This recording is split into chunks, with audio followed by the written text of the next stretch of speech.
If you've watched part 1 of this YouTube video, you already know that having 3 children, a girl and 2 twin boys, has been predicted for me multiple times by multiple people. I ignored it for years until it grew into something that even to this day I feel that I just can't ignore any longer because it just might change my life. And this past January in 2023, I accidentally made the same prediction about having 2 twin boys myself. How does that happen? By the end of this video, you'll know. If you haven't subscribed yet, you know what to do. Hit the subscribe button, hit the bell too. That way you'll be notified whenever I release a new video about all things mediumship, including recordings of my readings so you can see me in action, spiritual how-tos, meditations, and more.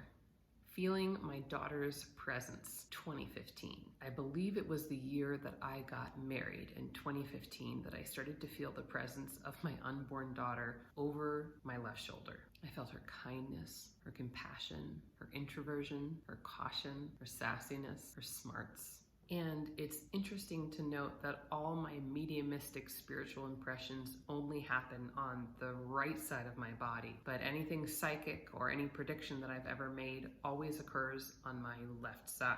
A medium's read 2016. Just a year later, I was in the middle of launching a group program that I ran several times while I was an online marketing strategist. And I always had bonuses with other professionals for those who signed up early. Well, I'd had someone go through my course who was a medium. And before having her be a bonus for my new clients, I wanted to have a session to make sure it was something I could recommend in good conscience. One of the things that stood out the most is that she spoke a lot about the intense baby energy around me over my left shoulder, and also let me know it was a girl and nothing about the boys. B was born 2021.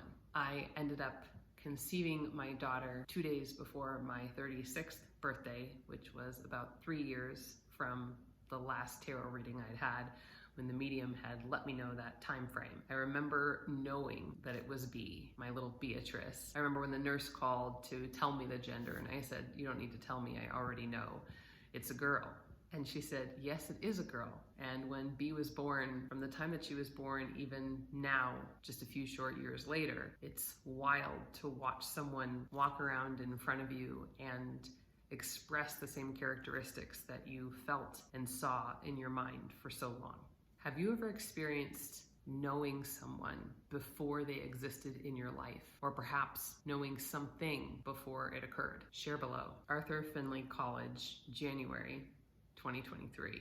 In January, I made one of my visits to Arthur Findlay College. We had incredible tutors, and I had a class with Anne-Marie Bond, who does a lot of spirit art. That day, she told us we were going to partner up with someone. She didn't want to share too much about the exercise, but she was going to write 10 things down on a page, and we had to make a drawing and color it in. The things she'd written on the board were things like a heart, a star, a tree, a house, a number, and so on and so forth.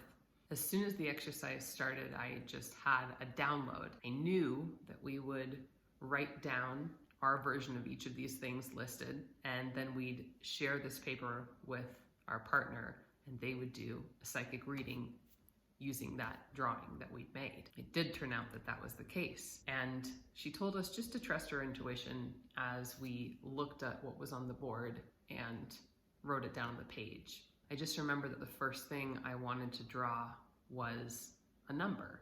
And of course you could choose any number you wanted, but all I could hear in my thoughts was 5, 5, 5, 5. You have to draw 5. And it has to be in the very center of the page. I drew my number 5. The next thing I looked at was the sun. That was the next thing we had to draw. It felt so right to me to put the sun around the number 5 and have that be the center of everything.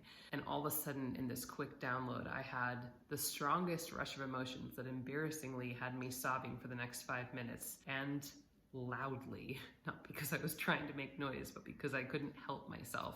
I just knew in that moment that 5 was the number of my family. And right now, at this moment, there's 3 of us, Rob, B, and me. Just last month, in October of 2023. I was having dinner with my daughter B, who's not quite 3 years old, and my husband was off at an HOA meeting, so it was just the two of us. She had a doll in her arms and she was saying, "This is my little sister, this is my little brother." It wasn't a big deal. We have friends with kids who have siblings, and she's in preschool now. None of this seemed strange to me until she looked at me in what kind of seemed like a spacing off type of look, maybe even some kind of light trance meditative state. And she said, "Actually, I had 2 baby brothers, but they died." We have not spoken to her about death. It's not really something she has the capacity for quite yet. And I said, "Really, when was this?" She has no understanding of time. So she said, "Well, maybe about 2 weeks ago." And perhaps this is leading the witness, but I did say to her, "B, 2 weeks isn't very long ago. Was this a long time ago?" And she said, "Yeah, it was a really long time ago. In fact," she said, "I had so many brothers and sisters, but my 2 baby brothers, they died." And I said, "Okay." And then she looked straight at me and said, "But it's time for them to come back, and it's time for you to bring them back." I didn't know what to say, so I just looked at her and smiled and said, "Okay, thanks for sharing." And then she repeated herself one more time. They had died. It was time for them to come back, and it was my job to bring them back. There is a large part of me who has never wanted to be wrong so badly, who has never wanted so many people at this point to be wrong. 1 more, maybe I can handle that. But 2, oh, Holy Spirit, no. But you'd better bet that at some point in the future, when I have the answer to how all this plays out, I will indeed be making a video, whether I'm right or whether I'm wrong. Interested in strengthening your clairs so you can speak to spirit? Then go ahead and download my free guide below. It's called 3 Easy Exercises to Strengthen Your Clairs and Speak to Spirit. It's got meditations and fun ways of practicing so you can strengthen your intuitive gifts. Be sure to check out this video next. If you like today's video, like it, subscribe, hit the bell so you can be notified the next time I release a new video about all things mediumship.